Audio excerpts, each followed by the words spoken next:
welcome! Babalik na tayo ngayon.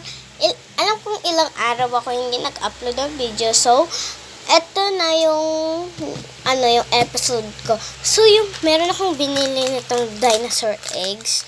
Yan. So, o-open natin to sabay-sabay. So, guys. Purple yung napili ko. So, ito yung extraction. Ito yung lalagyanan. Nakakita na ng lagyanan. Malay mo, mag-hatch yun nung kanya. Okay, una, how to hatch it out. Fully submerged dinosaur egg in water. So, babasa-basahin ko lang. 2, oh my God. 3 dinosaurs before they go over the week.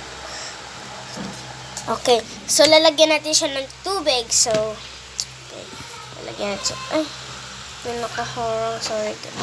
Hala. Okay.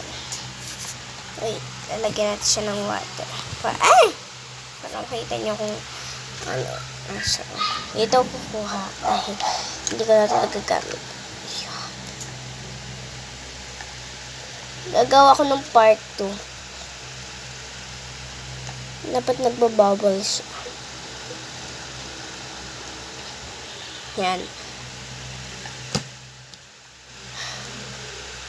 Nagpo-floating siya, guys. So, hindi siya lagyan natin siya ng madaming tubig.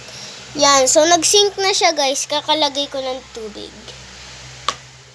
So, yan. So, lalagay ko lang siya dyan. So, maglalagay ako ng papel.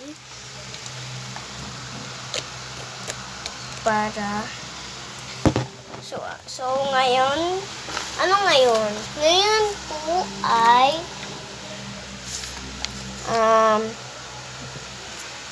wait, February 18, 2025. Egg. So egg pa lang siya. Yan, so, ganyan siya. So, yun siya, guys. So, February 18, 2025, egg. Okay, so, babalikan ko na lang kayo, guys. Bye!